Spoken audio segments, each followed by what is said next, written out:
Voilà, il les a nourris du froment. Avec le froment, il les a rassasiés avec le miel du rocher. Ce verset du psaume 80 que nous entendons encore une fois pour notre dernière méditation avant l'été. Nous espérons reprendre ces méditations en septembre, mais nous allons les interrompre quand même en juillet et en août. Donc pour cette dernière méditation, nous entendons encore ce verset du psaume 80. Ignace d'Antioche, qui était donc évêque d'Antioche à la fin du 1er siècle, qui est considéré comme le successeur de Pierre.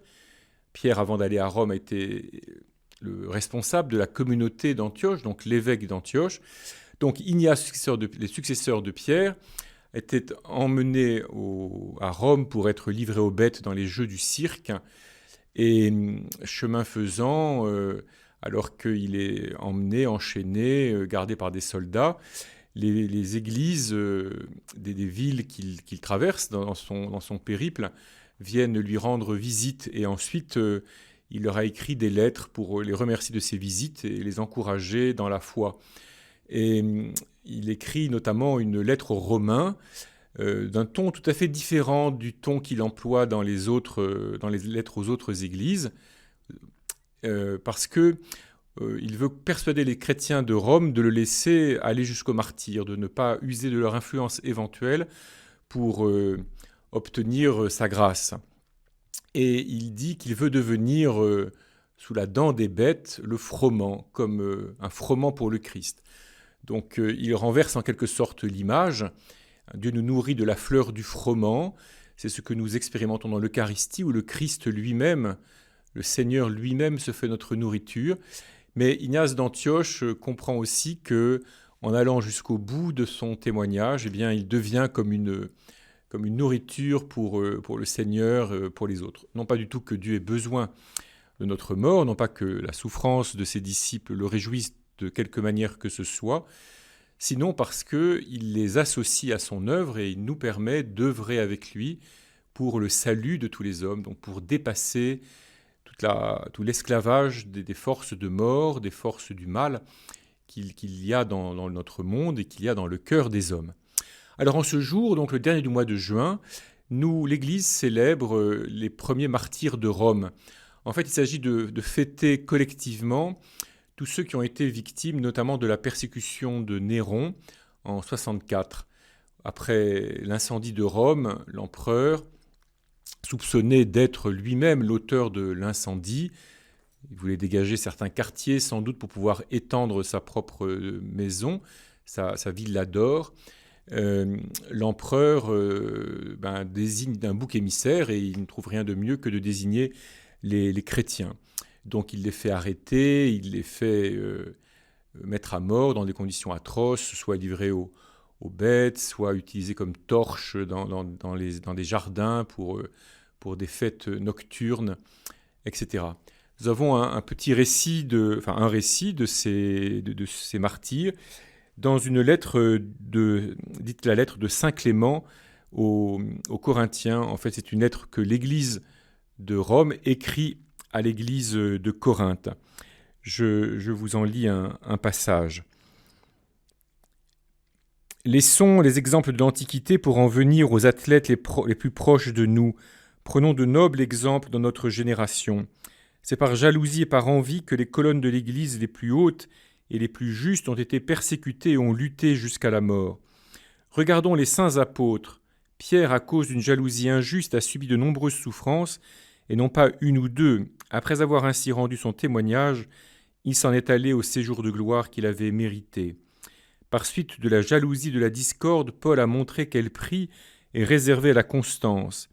Chargé 7 fois de chaînes, expulsé, lapidé, devenu prédicateur de l'Évangile en Orient et en Occident, il a reçu la renommée qui correspondait à sa foi. Après avoir enseigné la justice au monde entier jusqu'aux limites de l'Occident, il a rendu son témoignage devant les autorités. C'est ainsi qu'il a quitté ce monde pour s'en aller au séjour de la sainteté. À ces hommes qui ont mené une vie sainte est venue se joindre une grande foule d'élus qui, par suite de la jalousie, ont subi toutes sortes de mauvais traitements et de supplices et qui ont donné parmi nous un magnifique exemple. Par suite de la jalousie, des femmes ont été persécutées, Déguisées en victimes mythologiques, elles ont subi des outrages atroces et sacrilèges, puis elles ont remporté victorieusement la course de la foi, et elles ont reçu une glorieuse récompense. Nous vous écrivons, mes bien-aimés, non pas seulement pour votre avertissement, mais pour notre propre mise en garde, car nous sommes dans la même arène et le même combat nous attend. Ce que saint Clément, auteur présumé de cette lettre, veut dire aux chrétiens de Corinthe, c'est que c'est la jalousie, c'est la division qui provoque des drames parmi l'humanité, en particulier ces violences, et il les invite donc à laisser leur cœur s'apaiser. Alors prions, au nom du Père et du Fils et du Saint-Esprit. Amen. Dieu qui a consacré par le sang des martyrs les magnifiques débuts de l'Église de Rome, fait que leur courage dans le combat nous obtienne une force inébranlable et la joie de la victoire, par Jésus-Christ, ton Fils, notre Seigneur et notre Dieu, qui règne avec toi et le Saint-Esprit, maintenant et pour les siècles des siècles.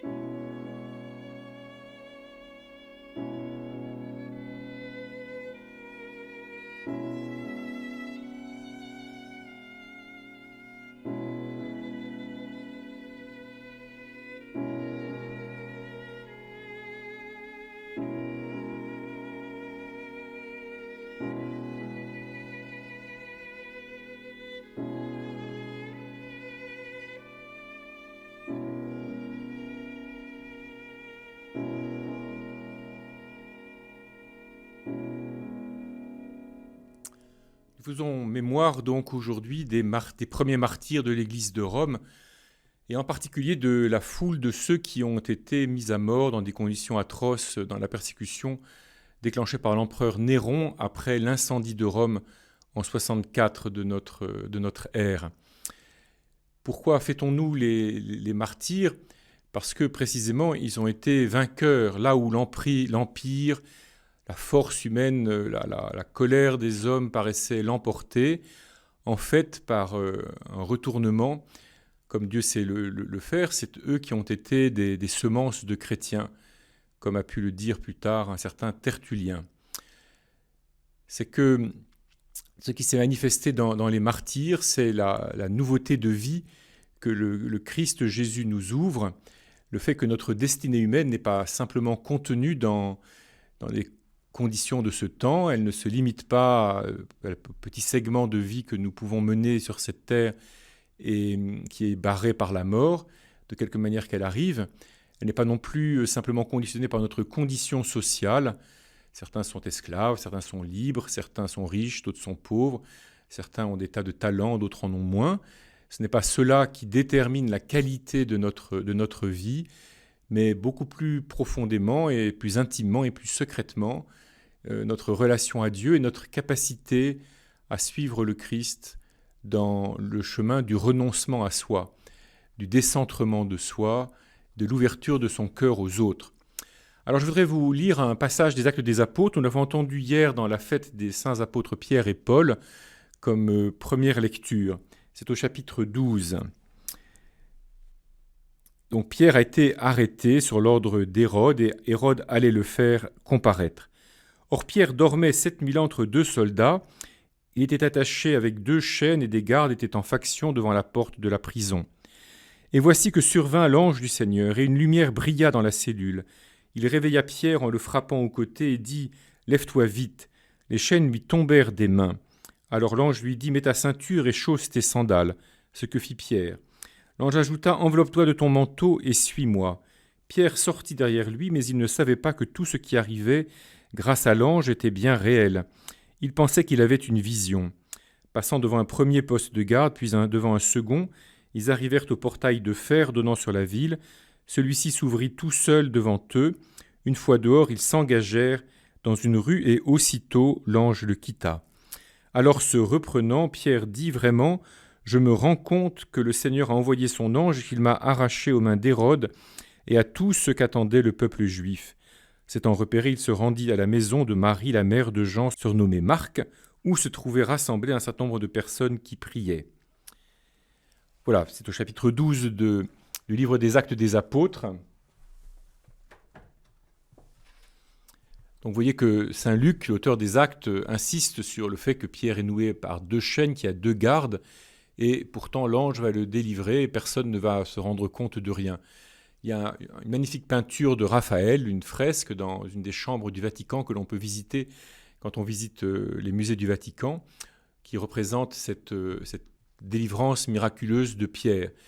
Alors bien sûr, nous aimerions bien être délivrés miraculeusement si par malheur nous étions un jour emprisonnés injustement.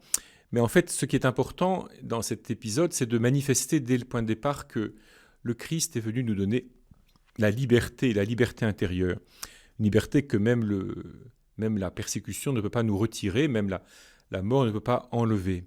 Et c'est de cette liberté intérieure que les premiers martyrs de Rome ont été les témoins, et tous ceux qui, dans les premiers temps du christianisme, au long des différentes persécutions, ont été mis à mort. Ils ont impressionné justement par leur liberté intérieure, qui faisait qu'ils ne répondaient pas aux souffrances qu'on leur infligeait par de la colère, de la haine, mais plutôt par une prière, par une intercession, en s'unissant au Christ qui pardonnait, qui a demandé au Père de pardonner à ses bourreaux. Donc ils ont plutôt prié pour que les cœurs les plus endurcis puissent se transformer, être renouvelés. Voilà, nous avons hier fêté Saint Pierre et Saint Paul, et c'est un des aspects capitaux de la figure de Saint Paul qu'il a été persécuteur et il a été transformé par le Christ en un prédicateur de l'Évangile. Non pas comme on transforme quelqu'un qui est un représentant de commerce qui vend un produit puis un autre, ou un publicitaire qui fait de la publicité pour un produit et puis après pour le produit concurrent. Et parce que Paul, à l'intérieur de lui-même, a compris que ce que Dieu voulait, ce n'était pas simplement la rigueur de l'application de la loi, ce n'était pas simplement une cohésion renforcée du peuple juif, mais plutôt que les promesses faites au peuple juif puissent être partagées à tous les hommes. Et ces promesses, c'est que les êtres humains sont faits pour l'alliance avec Dieu. Les êtres humains sont faits pour se porter les uns aux autres, le plus possible, le mieux possible, quelque chose de la bonté de Dieu, de la tendresse de Dieu à leur égard. Voilà, alors que les martyrs de Rome nous aident et nous accompagnent toujours dans cette démarche. Avec eux, intercédons quelques instants. Dieu très bon, à l'intercession des saints martyrs de Rome, te demandons la grâce de la liberté intérieure, de la vraie liberté. Donne-nous de ne pas nous laisser impressionner par les courants dominants du monde, mais de savoir tirer profit de tout pour grandir dans la foi, l'espérance et la charité.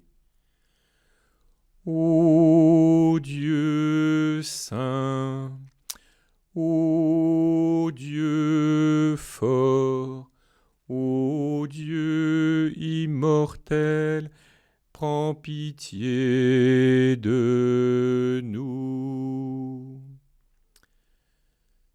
Dieu très bon, nous te prions pour tous les chrétiens qui sont persécutés ou tous les chrétiens qui sont mis à contradiction, qui peuvent être moqués, dont parfois les biens sont confisqués, dont la vie peut être menacée, tous ceux qui ne voient plus très bien comment ils peuvent continuer à vivre à l'endroit où ils habitent, où ils sont nés. Donne-leur force et courage dans leur épreuve. Ouvre notre cœur aussi pour que nous sachions les soutenir, éventuellement les accueillir et les accompagner. Donne-nous de savoir admirer la foi des autres, la foi des chrétiens venus d'ailleurs. Ô Dieu saint, ô Dieu fort, ô Dieu immortel, prends pitié de nous. Trop souvent, Seigneur, ton Église est comprise comme une empêcheuse de tourner en rond, comme une institution qui défend des visions archaïques des hommes. Donne-nous de savoir faire resplendir la beauté de la vie à laquelle tu nous appelles et que tu nous ouvres.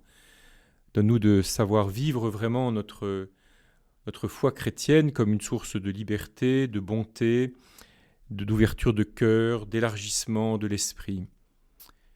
Donne-nous de nous montrer dignes en cela des premiers martyrs de l'Église de Rome.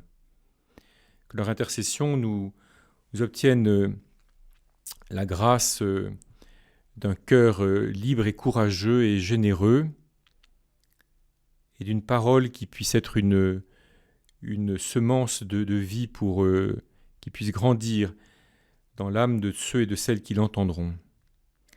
Ô Dieu saint, ô Dieu fort, ô Dieu immortel, prends pitié de nous.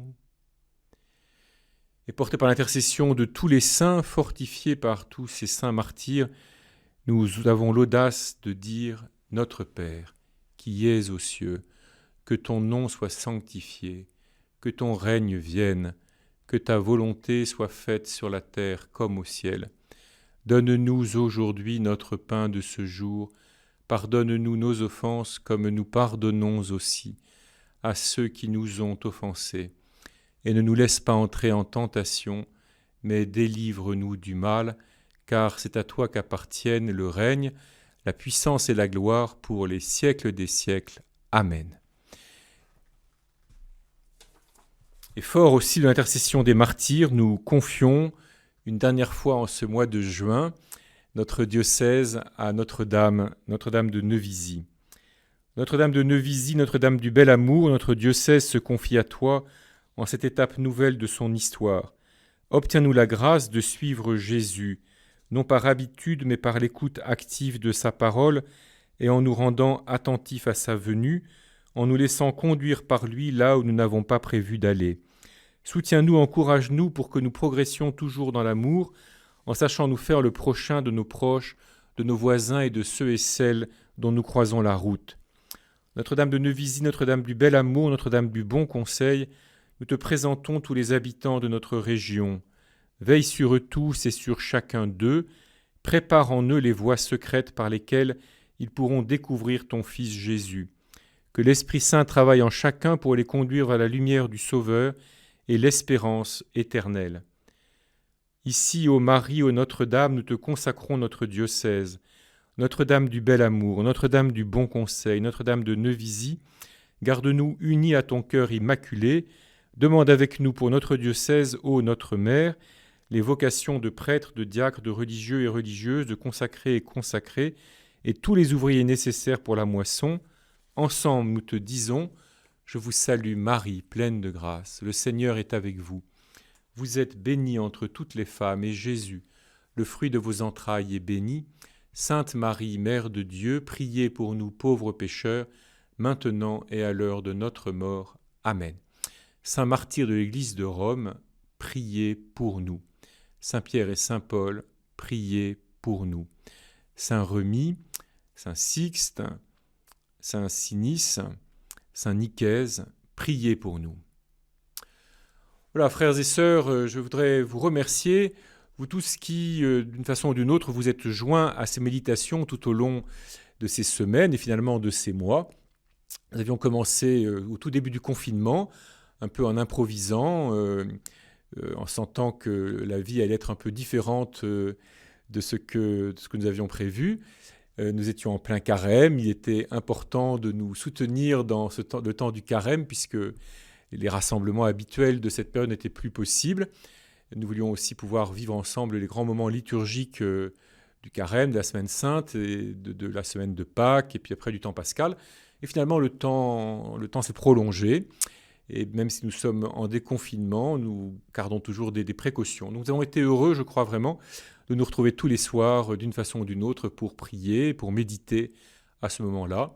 Je remercie RCF, Jean-Pierre Benoît, Fabrice Gironnet, Thierry Dely, tous ceux qui ont rendu possible, Alexis aussi, Claudrey, tous ceux qui ont rendu possible cette émission. Et nous serons heureux de nous retrouver à la rentrée. Bon été à tous, puisse la bénédiction de Dieu vous accompagner toujours.